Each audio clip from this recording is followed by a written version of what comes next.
Hi, good evening, everyone. This is Alamjeet Flora from Pothos Events. Welcome to the Wednesday Talk Show. The Wednesday Talk Show is a weekly show brought to you live from Sweden by Pothos Events, and we are very happy that we are able to get such good speakers for the show. Like today, I'm sure you're going to enjoy the session a lot today. So please follow us on Facebook, on Instagram, on Twitter. We are going to soon launch ourselves also on LinkedIn. So please follow us on those platforms. Today is also, we are celebrating the World Health Day. So when we speak about health, we're talking about immunity, we're talking about eating good food, and all that comes in mind and play.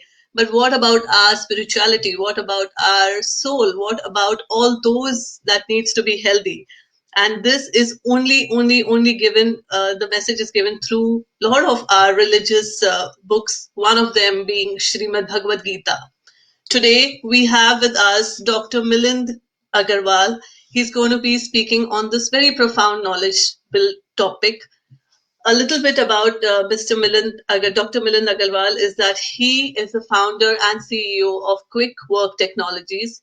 Milind has done his bachelor's of engineering from MIT, Manipal, India, MBA from Michigan State University, USA, PhD from Mumbai University, India, with his doctoral thesis on the subject Srimad Bhagavad Gita, Search and Application of Values to Management. He has taught entrepreneurship and sales as a visiting faculty in various management institutes in Mumbai and continues to teach Indian philosophy at the Mumbai University. Milind sits on an international advisory board of the ELI, Ellie Broad Board Graduate School of Business, Michigan State University. As an active alumnus of Michigan State University, Milind founded the MSU Alumni Club of India in 2015 and continues to serve as its national coordinator. He's also written a book called Doing Business in Emerging Markets, Entry and Negotiation Strategies. We are very, humbled and grateful to Milind to join us today. Welcome, Milind.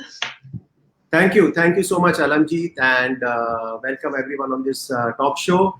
I'm grateful to Pothos Events for giving me another opportunity now to speak to all of you about Srimad Bhagavad Gita. So Alamjeet, let's start, and you can start asking me your questions, and I Yes. hope I'm hoping to learn a lot from you, Dr. Milind, today. And the first question is obvious that a lot of our viewers are, they don't know about a lot about Srimad Bhagavad Gita, and they want to know more. So we could start with the theme of Srimad Bhagavad Gita. Sure. So for all our viewers and listeners, it's very important for me to convey some important points or aspects about the Bhagavad Gita, which I will do through a small slide deck presentation. Even though this is a talk show, I've taken permission from Alamjeet to do this. So just stay with me for, say, about 5 minutes. We'll quickly go through the slides, and then we'll come back to our talk show format. Thank you. Can I get started, Alamjeet? Yes, I have your presentation on. Thank you. Yeah. So I'm going to talk about Srimad Bhagavad Gita, search and application of values to today's world. So why study the Gita? The Gita helps us from self-awareness to self-realization. It takes us from point A to point B, which is awareness, to self-realization. It helps us to find answers to the questions: who am I? Why do I exist? What is my relationship with myself, society, nature, cosmos, and divinity? The Gita makes us wise. This is another reason. As using our intellect, we create lots of options for ourselves, options or alternatives. So option 1, option 2, option 3. But how do you choose which is the right option for yourself? That happens through wisdom. And Gita will help you to emerge and enable that wisdom so that you can take the right option or the right path for you. So let's come to the definitions. So as philosophers, we write definitions. We try to define knowledge, love, reason, justice, these kind of concepts. And for thousands of years, philosophers have been trying to do that. So I want to take you through the definitions of the Gita. So after every chapter, or for some of you or many of you would have at least read the Gita or flipped through the chapters. There are 18 chapters. After every chapter, this is what is written. Om Tat Sat iti Srimad Bhagavad Gita Su Upanishadsu Brahma Vidyayam Yoga Shastre Shri Krishna Arjun Samvade. And I've highlighted Brahma Vidyayam Yoga Shastre and Shri Krishna Arjun Samvade. That Brahma Vidya, this is the science of consciousness. Yoga Shastra, it is a scripture of yoga and or yoga as known in the Western world. It's a dialogue between two people or two individuals, Shri Krishna and Arjun. Okay, so this is what is written after every chapter. So what is yoga? Since it is a yoga shastra, since this is a manual of yoga, and which many of you will be surprised to know that Gita is a manual of yoga. And many people fail to see it this way. So this is what I want to share with you. So what are the definitions of yoga? There are 4 definitions. In the Gita itself, it is Samatvam Yoga Uchyate. Equanimity is yoga. Or in Patanjali Yoga Sutra, it said Yoga's Chitta Vritti Nirodha. Or in Sage Vasishta, which is Mana Prashamana Upaya. Yoga is a way to calm down the mind. And in Kathopanishad, the definition is Tama Yoga Miti Manyate Stiram Indriya Dharanam. Yoga is calming down the mind. In a sense, yoga is not twisting or turning your body in different postures. It is calming down the mind. These are the 4 definitions from the scriptures, and this is what we will rely upon. So we are talking about controlling the mind. In Gita itself, Arjun in the 6th chapter has asked Lord Krishna that it is so difficult, to control your mind. It's like more difficult than controlling the wind. And Krishna gives the answer. How do you curb the restless mind? By suitable practice and by detachment. It is possible. So the fundamental question that is it even possible to control the mind? The answer is yes. It is present in the Gita. Lord Krishna says yes through suitable practice and by detachment. So Swami Vivekananda, who was one of the most profound and leading philosophers and spiritual leaders of India, he said in one of his lectures that we hear, be good, be good, be good. We all say, you should be a good person, should become a good individual. And Swami Vivekananda says there's hardly a child born in any country who has not been told, do not steal, do not lie. But nobody tells him how he can do that. The only way to do that is by teaching him how to control his mind. In other words, helping him to learn yoga as taught in the Gita. That is the meaning of yoga, and that is the manual of yoga, which is Bhagavad Gita. And each chapter is a form of yoga in the Gita. So there are 18 chapters. Every chapter is a form of yoga. Why so many variants of yoga offered by the Gita? So that you can select one or more or all as per your own temperament, personality, and liking. So there is no boundaries between these yogas, and the popular grouping is Karma Yoga and Bhakti Yoga, Jnana Yoga. Some people also have a 4th variant of a group called Raja Yoga, which is the meditative form of yoga. Values in the Gita. What are the different values? The different deeply held beliefs which guide our attitude and behavior. Those are values. In the Gita, these values become our guiding vectors, which guide our life, which guide our attitudes and actions, subconsciously, unconsciously, or consciously. And 4 types of values are given in the Gita: personal, divine, demoniac, and social. Personal are for the individual. Divine are to become a more evolved and a more fulfilled individual, that is to grow, to evolve. Demoniac is to, not follow those values or not adopt those values, because you'll go in regression. You will stop progressing, you'll go into regression. And social values are something which all of us have to do as a duty. So personal values in the chapter 13, there are lots of personal values given. You can pick and cultivate and nurture these values in your personality and become a more fulfilled and a happier human being. Divine values, from an ordinary person to an extraordinary, you can adopt and imbibe divine values in the Gita. Chapter 16 gives you those values. Then there are demoniac values. You should stay away from these values. And these are values which are prohibited, and here are the 3 gates which are mentioned: gates to hell, which is lust, anger, and greed, Kam, Krodh, and Lobha. which are, so if this is a software portal, these are 3 gates which you should not enter if you want to be a happy, peaceful, and harmonious individual.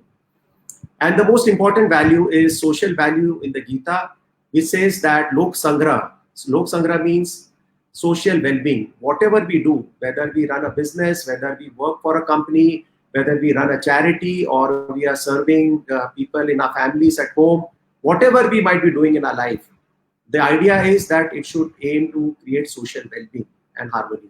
So Lok Sangra. There is only a singular social value in the Gita which is emphasized. So the summation, as per my research work in my thesis, was this secret: conform to the Gita. It will help you to transform yourself, and then you can make a better world. It will reform the society. And please remember, transformation is a caterpillar becoming a butterfly, and it is irreversible. Otherwise, if a butterfly can become a caterpillar, it's not a transformation. But Gita will slowly work on you. If you start studying it and imbibing it, it will help you to transform yourself. So finally, in the Gita, Lord Krishna says, well, I've explained to you all the most confidential knowledge which I wanted to deliver. Deliberate on this fully, and you have the freedom. Then you choose whether you want to follow it or not. Same way, I'm saying the same thing. Whatever I shared with you today, it's up to you whether you want to follow it or not. But very, very important, what will happen if you do follow the teachings of the Gita? This is the guarantee which Lord Krishna has given in the final shloka, which is Yatra Yogeshwara Krishno, Yatra Partho Dhanurdhara, Tatra Shri Vijayo Bhutir Dhruva Nitir Matir Mama. So in the manual of life, the manual of yoga, Lord Krishna gives this final guarantee. He says that, okay, this is guaranteed, this will work. If you follow, this is what you will achieve: good fortune, victory, welfare, and a stable moral order. Okay, so this was in essence, the of the Gita. And now back to Alamji. Thank you, Milind, for completely, you have encapsulated all the values. I was taking down notes myself. Great. So, there is a lot of discussion between Bhagavad Gita and Gita. So what's the difference between the two? See, Gita is like a song, Geet. If you say Geet, song. And Bhagavad Gita is song as said by God himself. So Bhagavad Gita. But there are many variants of Gita which are not related to other. They talk in some form or the other about spiritual growth. There is Ram Gita, Ganesh Gita, Anu Gita, Bhikshu Gita, Shiva Gita, Rudra Gita, Devi Gita. However, the most popular, form of the Gita is the Srimad Bhagavad Gita, as spoken by Lord Krishna to Arjuna during the Mahabharata war, and as described in the text of Mahabharata. So it is one of the, it's a part of the Mahabharata just before the war started. So in popular life, when people say the Gita, it typically means Srimad Bhagavad Gita. However, those people who are interested in reading more, there are other formats of Gita which are similar in content but not same for sure. So it's Ram, Ram Gita is about when Lakshman asked Ram about, how should I lead my life? How should I lead a good life? Then he said, he spoke to him, and which is captured as Ram Gita. So every Gita has a context. It is a dialogue or a two people or two or more people dialogue. But Srimad Bhagavad Gita is the most popular one. And Srimad Bhagavad Gita also talks about dharma. Right. Yeah. And how do you see dharma in today's context? See, dharma, the word dharma comes from the Sanskrit root called dhri. Dhri means which supports, which holds together. So the cosmic order, the cosmic order of life. So dharma is like the eternal constant. The cosmos. Okay, think of it as Maya or illusion or chaos or magic, and think of everything as being very chaotic and very probabilistic. But you want deterministic outcomes of this chaos. You want stability, you want order, you want clarity, you want permanent joy or bliss. This will only happen when you hold on to the eternal constant of dharma. So it is the way of right living. So if you live according to dharma, you'll be a happy and a fulfilled and a growing individual. That is the meaning of dharma. Great. Yeah, very well concise. So I wanted to also understand, see, like we are in this world, we have so many expectations and we have so many distress, impatience, everything is working around us. So what would be the right way according to Gita, which is even applicable in today's world, that we can use to live a more fulfilled life, because we are always seeking that that soul happiness all the time. So even this materialistic world, I don't think is fulfilling that requirement.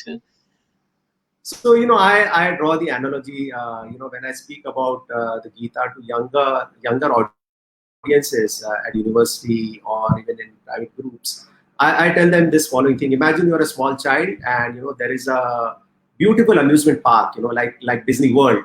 It has so many rides, and your father says, well, I'm going to buy you ticket, an unlimited ride ticket, and send you inside, but I'll wait outside for you and I'll be watching you all the time, but you go inside and you can have fun. And the child goes inside and he forgets for a moment or for a time that, he's come with his parent and this is not his home. And he keeps enjoying rides. And ride after ride, he enjoys. There are some, uphill rides, some downhill rides. Some are fun, some are scary, some are painful. But after many, many rides, that child understands that, well, this is not it. He suddenly remembers his father and he says, well, where is my dad? I want to go home. I want to go back home. And this is exactly the challenge of life. We consider the Maya or illusion around us as permanent, and we start getting involved. But deep down, we understand that this is not really it. We start feeling a disconnect. We start feeling a sense of under fulfilling, experience, and lack of real joy.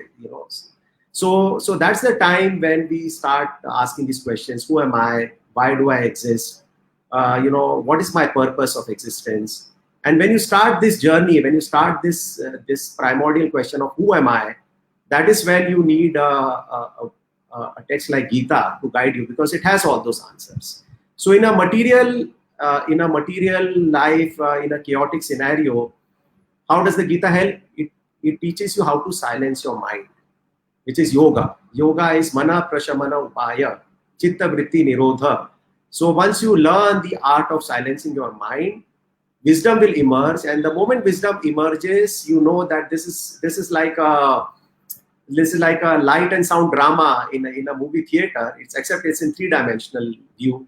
So you say, oh, this is unreal. This is like when I go and watch movies, sometimes my daughters, they like the film star, my younger one loves Shah Rukh Khan, and if anything happens to him on the screen, she starts crying.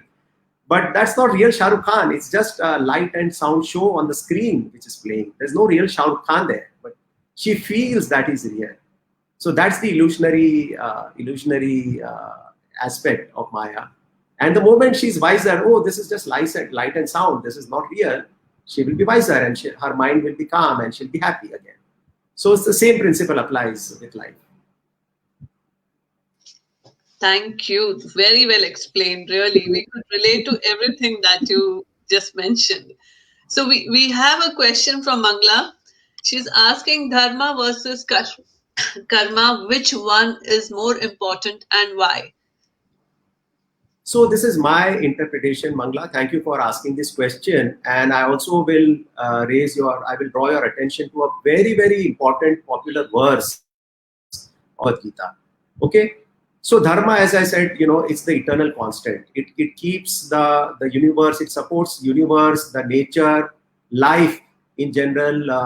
It supports and sustains the order. It comes from Rita. Rita is Ritu, the seasons. We have predictability. It's like predictability out of chaos. Every year, that there will be summer, there will be rains, there will be winter. So there is some law of nature or order which is working. Okay. So dharma is that. Karma is our actions, our conscious actions to support dharma is karma. Okay, and there is one very popular verse which I think is very misinterpreted and misconstrued, which is karmanye vadikar aste ma phaleshu kadachan. Okay, and this is very popular in Hindi, or say Hindi movies or Bollywood movies. that, okay, you should only do your action and not worry about fruits. Okay, they try to give a simplistic explanation. I disagree with this explanation. Karma is your duty, which is as per your stage of life, your chosen occupation or profession. That is what your karma is. That is what your natural karma is and should be. And why do I say this? Because India 250 years ago, and I relate this with India 250 or 300 years ago, was a very prosperous country. We were a duty-centric country. We used to believe in 4 types of duties: Vyashti, Samashti, Srishti, and Parameshti. Vyashti is individual, my duty towards myself. Then Samashti, which is duty towards society. Then Srishti, duty towards nature or creation, and Parameshti, duty towards divinity. So, if you recall, some of you recall that your grandmother or grandfather would make an extra bread roti for the dog or for the cow or for the guest, for the unexpected guest. There were schools and other shelters running free of cost in India 250, 300 years ago. If you read history, what happened suddenly? What happened is the Western influence changed the duty centricity, which was assumed or which was almost taken for granted, towards rights. And people became right-centric. And that led to this shift from duty centricity to right centricity. People started demanding instead of contributing in a meaningful way towards the society, family, and nature. And India started going down in its path of evolving civilization and prosperity. So it became a poor country. It became a miserable country. So Karmanye Vadhikaraste, you have only one right, and that is to do your duty. You have no other rights, because when we are born, this was taught to me by my my PhD guide, Dr. Shubhada Joshi, that we are consumers the moment we are born. The moment I was born, I started crying, hey, somebody come and wrap me in a cloth, somebody feed me, somebody give me a bath. And by the way, I forget that, well, some nurse or my mother or somebody took care of me. And when I grew up and I became a young man, fully educated from the university, somebody supported me, somebody funded me. So it is my duty now to return what I got from the society, from my family, and conduct my duty. That's the only right. My right is only one, which is to do my duty. So this is the difference between dharma and karma. Actually, they are the same. If you do your duty as per dharma, you are following the Gita. I hope I have answered Mangala's question. I think yes. She has not replied. She will, but very nice to hear that, Milind. And also, like, just taking it forward to on the karma path, is spirituality and karma, is it the same thing, or you treat it differently? Well, in the Gita, Karma Yoga, the path of action, is one of the paths recommended for spiritual evolution. Mm-hmm. So I can say karma is a means. Karma yoga, as explained in the Gita, can be used to become, I would say, quote unquote, a yogi, which is calming down your mind. The moment your mind becomes calm, you are able to allow the wisdom, and you become a wiser person. And as you become wiser and wiser, you become more and more spiritually evolved. So that is the answer. Karma is a means to unfold your spirituality. In fact, Swami Vivekananda said something very, very nicely. The purpose of life is to manifest the divinity within. So once again, I'll repeat, the purpose of life is to manifest the divinity within. And the divinity gets manifested, which is spirituality, through the different paths explained in the Gita. Okay. To manifest divinity within yourself, the same divinity resides in Alamjit, the same divinity resides in Mangala or Milind Agarwal. But how do you manifest it? It is latent. It is potential divinity. It will manifest itself only when you follow one or more paths of the Gita. So then your evolution starts happening, and then the divinity will manifest itself. Yeah, nice. And when we are living this life, can you tell us some learnings from the Gita to make our husband-wife relationship, our parent-child relationship more better? Like, what could be our outlook towards these relationships? My personal interpretation of this is, as I said, there are 4 dimensions of beauty: Yeah. Vyashti, Samashti, Srishti, and Parmeshti. Our duties towards our family lie in the Samashti, the societal part, where duty towards others. So it is a privilege to be married to a person. It's a privilege to have children, who choose you as a parent. Who think, whose souls choose you as a parent, and choose to be born in your family. It's a privilege to look after them. My view is we should do our duties towards our family to the best of our abilities and extent, and serve them, without expectation. So that's what the Gita says, that, do your duties, don't have any expectations, and that's the only right you have. Your right is only one, which is to do your duty. So goes back to the same principle. Correct. Thank Yeah. you. We have a very interesting question from one of the viewers, Inderpal Singh. He's asking, can we interpret today's entrepreneurs as karma yogis, even though their purpose is not only karam but money as well? So, Inderpalji, thank you for asking this question. The Gita divides every action 3 categories, which is sattvic, rajasic, and tamasic. So, sattvic is which brings bliss, joy, which is pure, which is really good or excellent. Rajasic is in between, very good and very bad, and tamasic is which is ignorance, darkness, and very bad. So, the entrepreneurial nature of the eagerness to do more and earn money falls typically in the rajasic category of actions, and there is nothing good or bad about doing that. If you're choosing the occupation of a business person, then do it dutifully, but then try to calm down your mind in a way that if there is a huge amount of profit, huge amount of loss, you don't get carried away. You follow some ethical principles. You don't cheat your customers or your partners or your other stakeholders. And certainly you don't go in the gate of greed, which is low, because it will take you to hell. It will give you mental torture. You'll be a very unhappy person. So yes, please be an entrepreneur, create great organizations. And what is the purpose? Lok Sangrah, for social well-being. So create great organizations, generate wealth, and give it back to the society. Create more entrepreneurs, create better facilities, better infrastructure, contribute, do it dutifully rather than just collecting and hoarding all that wealth for yourself. That's it. Thank you, Dr. Millan. Mangla says, thank you, very well explained answer. She's happy with what she got from you. I'm glad. Yeah. And what are some of the things that Gita asks us to be aware of when we are living this life? What are the things we should consider not to do? Well, in terms of not to do, I said, okay, the demoniac values, right? Stay away. Yeah. Be careful that.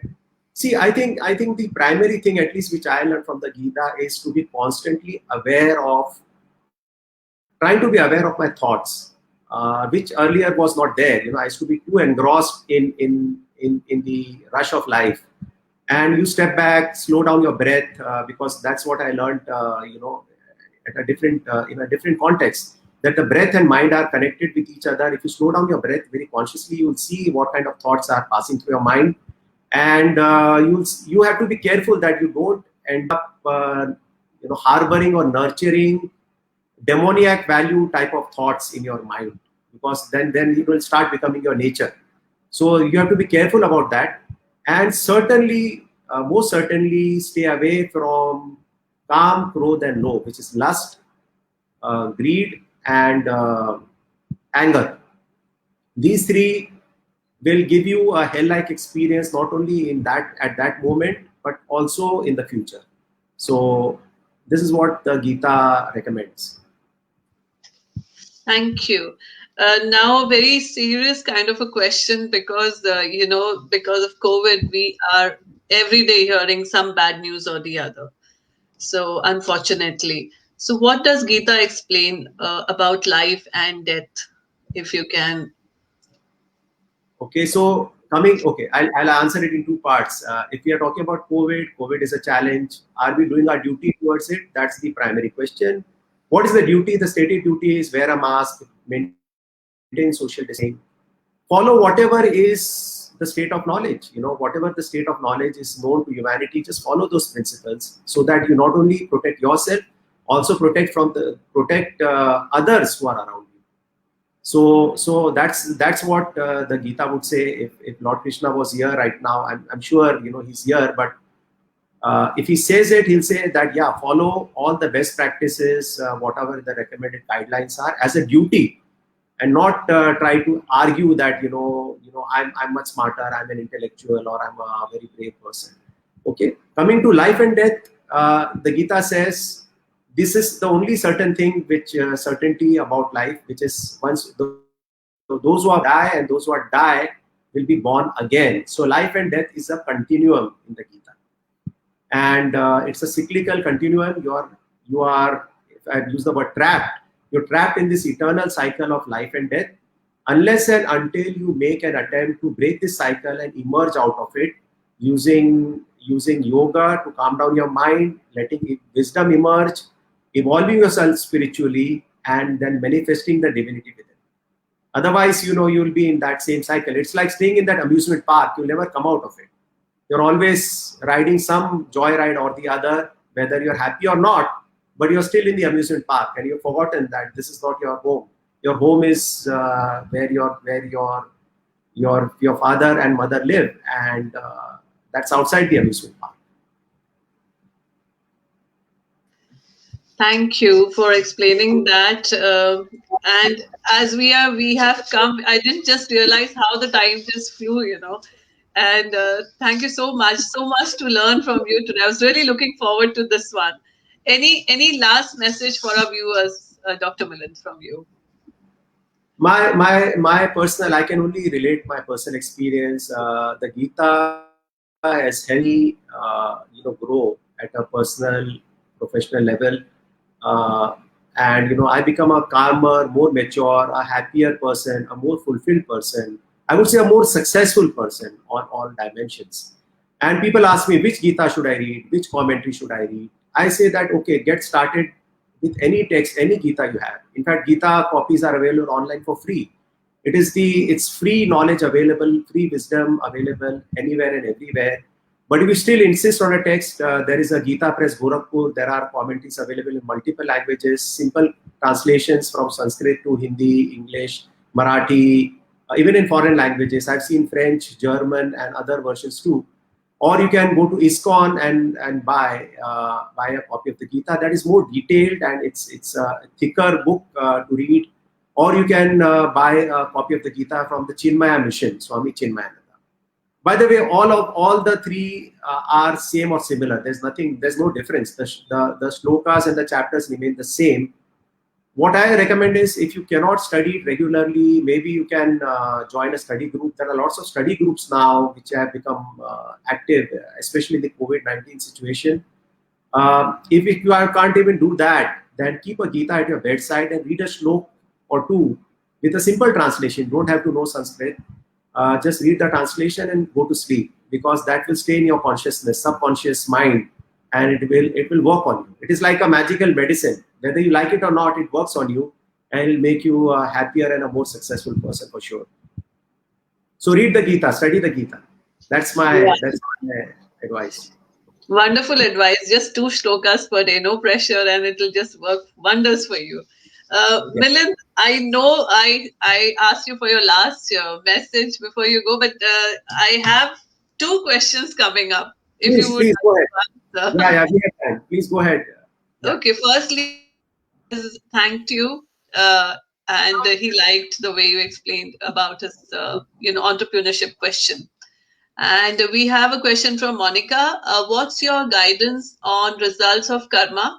Is it in this lifetime or karma survives with the soul? Well, see that they say, you know, karma gati ati gehen. Okay, it's very, very difficult to understand the results of karma. But broadly, you know, this what I've read in the Indian scriptures is karma has three varieties, which is prarabdha, sanchit, and kriyaman. It is like current and savings account. You know, prarabdha works. You know, it is karma accumulated. The results of karma accumulated through various lives, various experiences. It's like a memory bank. It stays there, and it becomes active in small portions. And then we have sanchit, you know, which is you are getting in the current life. You know, you are born as a rich, poor, you know, whatever, tall, short, black, white, or whatever category you want. You know, different types of people. You know, when you go out on the street, you see all kinds of people. You know, and you wonder, you know, why they are born, you know, in this particular way. It is because of their sanchit karma. And kriyaman. Kriyaman is like your active karma. Currently, if I let's say if I pin someone, immediately they'll react. So that karma gives immediate result. You know, if I pin someone, they will pull back their hand. That's kriyaman. So prarabdha karma works like in small doses. For example, you know, let's say you're supposed to get into a huge accident, but you have good prarabdha. You had done some good deeds, and in the past lives, instead of getting into a big accident, you know, you look at a small scratch, on your foot, and you'll get away with it. So the prarabdha karma, your good karma protected you in that incident. So this is how the karma works. So it is not correct to say that your karma stays only in one life. Karma gets carried forward as per the Gita and other Indian scriptures. There is like a karma account somewhere, and it's like software points. You know, it's like your bitcoins, cryptocurrency. Somewhere in the space, you know, your karma is getting accumulated, and you draw upon it in different lives. You know, when you play different games, you pull down. Some karma comes on its own. Some you pull out, and some, you know, you generate new. So this is how it works. Thank you, Dr. Monica also thanks you. We have one more question from Meenal. She's asking, I think you've partly answered this question, but I'll ask you, what does Gita tell us about betterment of relationships? See, the answer remains the same. I think doing your duty without expectation. I think relationships become stable because there are expectations on one side or both sides. And once those expectations are not met or fulfilled, it leads to disharmony. So if you do your duty towards your friend, towards your wife, towards your brother, sister, father, mother, towards your children, without expectations, it will be all good. And it doesn't have to be conditional that you know, they have to do their duty only, then I will. No, it doesn't work that way. You do your duty to the best of your abilities, and how they react is their choice, right? Those are choices which you cannot control. You can only control your actions and decisions. So do your duty, and your relationships will become better and better. But remember not to have expectations.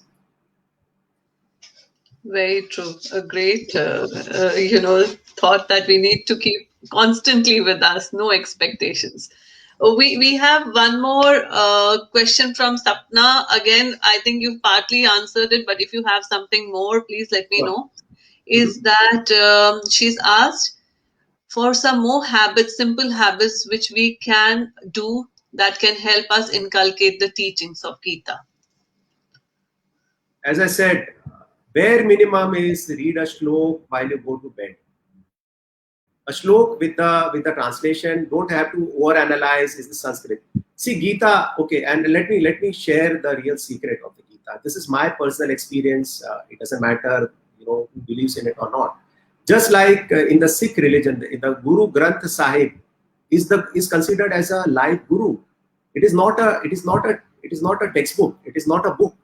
It is Guru himself. It is the full collective wisdom in a life. It's a live embodiment. If you go to a Gurudwara, there is no book. There is Guru.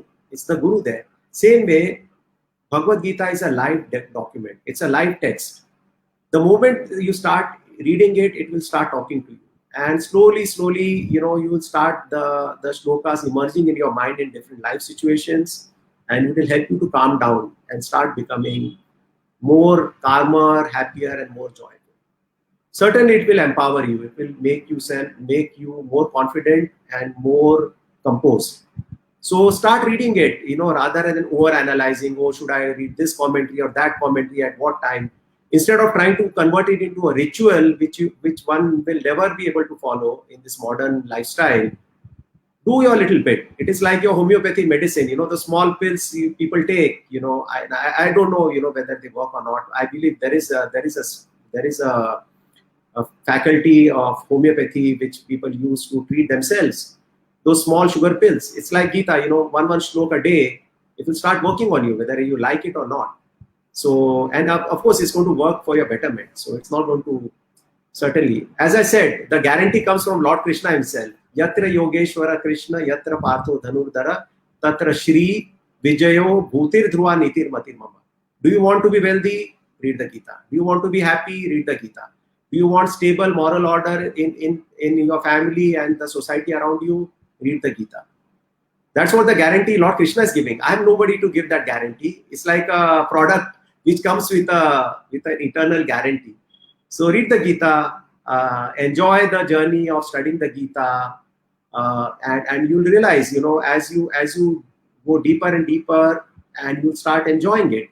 Start having fun, and you'll be a happier person. Very nice, Dr. Milan. Really, we are so fortunate that we have Gita, we have the Guru Granth Sahib, to whom we can actually go and, like you said, the knowledge is so eternal. It helps us in every aspects of life. We have, if you don't mind, I have one last question. I will not take any more questions from this one. Yeah, sure. No worries. We have a few minutes and you can ask. Feel free to ask. You can complete the question. I have a question. It's quite interesting from Viraj Parikh. He's like, is the Gita somehow related to the immense amount of energy you put out when you're working? And how does this energy come out? Well, Viraj, honestly, I have not fully understood your question. I mean, if you are asking me that by reading the Gita, can you become more energetic and enthusiastic at work? The answer is yes. It will certainly help you in that direction. Why? Because you will not dissipate your emotional, physical energy in frivolous thoughts and emotions. You will be calm, you will be stable in your mind, and you will be very focused. And once you are focused on your work, the outcome will be better, or it will lead you towards excellence. So the Gita teaches you yoga. Yoga is mana prashamana upaya. Where do you see shoddy work or low quality work? When people do it with a distracted mind. When people are disturbed in their mind, they are not able to focus. They are not mindful. In Buddhism, there is something very, very nice. They say, learn to live a mindful life. Are we all like, am I mindful? No, I'm not. I'm still learning. I have to keep reminding myself that I have to be mindful, to live in the present moment. But once you master this art of living in the present moment all the time, certainly you will be an energized, enthusiastic individual at work or outside work, even on the playground or even at home. And you'll be happy by yourself. You don't need anything. You don't need a pillow to clutch on to be happy. You don't need any relationship, anything else in life to hold on to. You're just happy because you exist. That's it. The manifestation of divinity will start happening within you, and you'll realize your eternal self. That's why Gita takes you from self-awareness to self-realization. Beautiful, lovely answer, Dr. Milan. Thank you so much for so generously taking all the questions of our viewers. So it was a great session. Sapna also is thanking you and says the same. And Meenal also thanks you. Saral says, well explained. They've all enjoyed your session so much. So thank you so much, Dr. Milan, for being here today and giving us such good knowledge about how we could lead our life and be happy. Thank you, Alamjit. I wish all the best to Pothos Events. You are doing great service to our Indian diaspora in Europe and all parts of the world. I wish you great success, Alamjit, and I'll be happy to come again whenever you need me to be. Yes, we would love to have you again. Thank you so much, Dr. Milind. Thank you to all the listeners and viewers, and I hope this session was engaging. Please convey your feedback to Alamjeet, and so that we continue to organize better and more events on the Pothos Events platform. Thank you. Definitely, Dr. Milind. So that was Dr. Milind. I'm sure with all your comments, I know how much you've enjoyed this session as much as I have. So learned so much, got a good direction in life. So great. Thank you so much, guys, for joining in today. Next week, we have the booklet guy. That's Amrit Deshmukh. He's coming to our platform again next week. And we're going to talk. And his mission is to make India read in all this world of distraction of social media, where we've forgotten to pick up a book and read. He is the guy who's inspiring everyone. So be there next week on the Wednesday Talk Show so we get inspired and read more books. So thank you for being here today. Have a great week ahead. See you next week. Bye.